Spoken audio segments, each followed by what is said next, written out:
we were able to close this deal today after running around all day long. We made a great profit. We made about $11,000.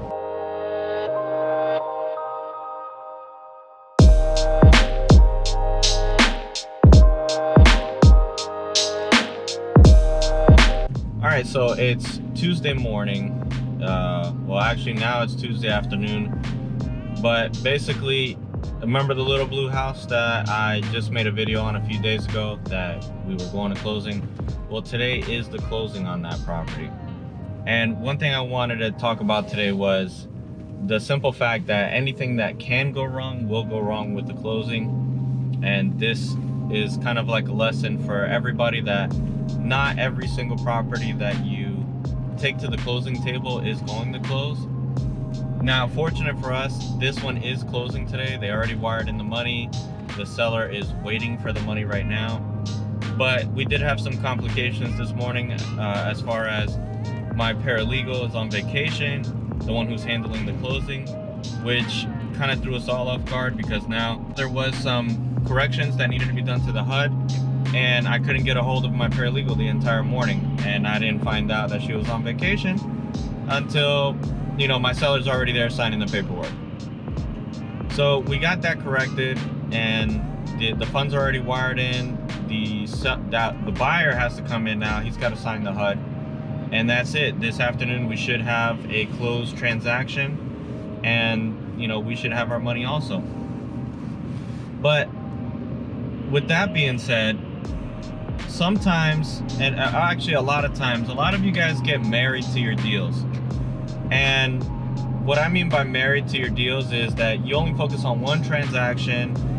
You find a distressed seller and you guys go, you know, all over it like, oh my gosh, this is a distressed seller. He's ready to close. He's going to take my number. I need to make sure that the number that I give him, how can I convince him to take my low ball offer? And a lot of you will be disappointed that after you meet with your first, you know, motivated seller, that they're not going to take your offer, and you're like, oh man, you know, this doesn't work, or you know, whatever other feelings that you might have that, you know, wholesaling is maybe not for you.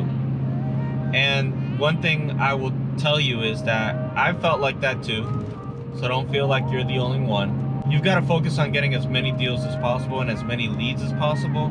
You can't just find one motivated seller and think that that's the first person that's going to sell to you and that, you know, you're going to close a transaction immediately. You need to focus on finding more sellers and bringing as many appointments as possible in. If you only have one motivated seller right now, you need 10, and 1 out of those 10 will close.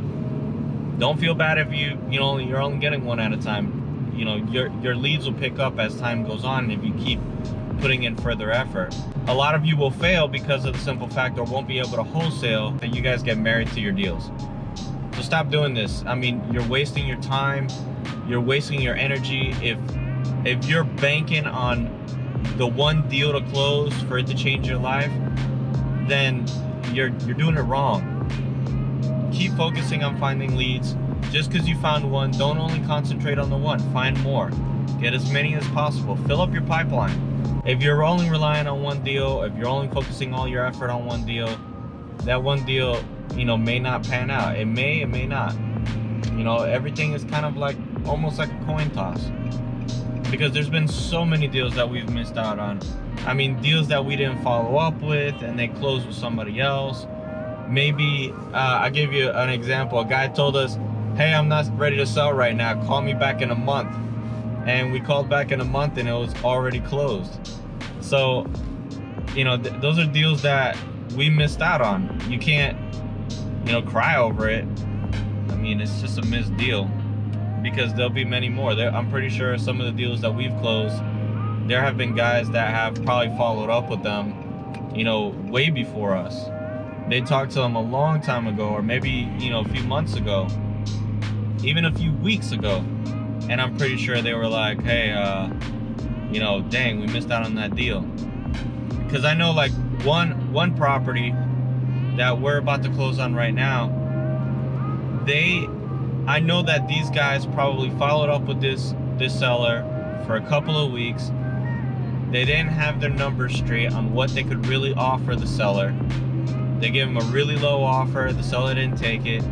But I knew that the seller would take a higher offer, and I knew what I could sell the property for because of its use. And that's another thing that you guys got to learn too, is that sometimes a deal might not be a deal the way that you are currently getting it, and the property might have a different use than what normally would be intended to be used for. Like, for example, this property is a duplex, so you already got a multifamily, that it was converted into a single family home, and it's in an area that could be used as mixed office space.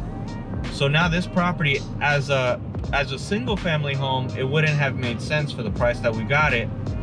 But since we have all the information of other uses that the property could have, it became an even bigger gold nugget for an investor that's looking for that type of criteria. Luckily for us, you know, I had a buyer that he's interested in buying in this area specifically, and he was willing to pay, you know, above average price for this house because of the uses that it has. Because now he has more opportunities to be able to make money off of it, whether he's going to keep it, turn it back into a duplex, use it as mixed commercial or mixed office space. You know, whatever the choice may be, now he's got options. I got a couple more closings that are going to happen. Nothing for sure. I only have one that's for sure, and that's my this deal I have next to a stadium that we've been working on this for like 2 months, trying to get this to close. And then that Salisbury deal that you guys saw, within 3 days I was able to find a buyer for it. Surprisingly, I didn't even think that area was really that hot. We found somebody that was interested in buying it, and he bought it at full price. I actually had a couple guys come in trying to bid up the property, but you know, the guy that gave me the EMD is the winner, which is who bought it at, or who is purchasing it at the asking price that we were asking for. So that's fantastic. That closing might happen in about a week or so. So I'm very happy. I mean, a lead that I didn't think I could close. Though I haven't closed it yet, so I can't pop champagne yet. But hopefully it'll get to close.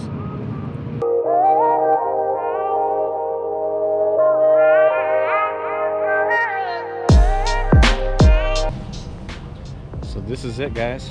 We were able to close this deal today after running around all day long. We made a great profit.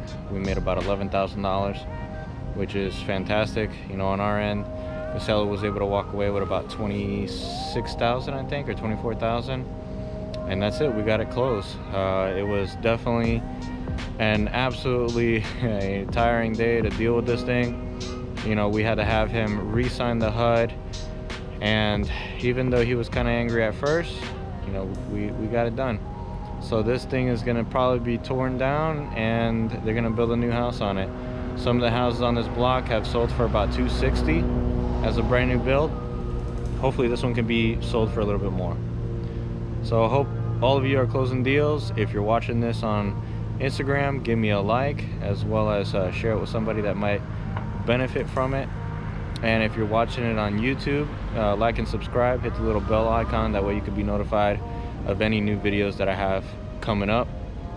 And you know, that's about it. I hope you all are closing deals, and have a good one.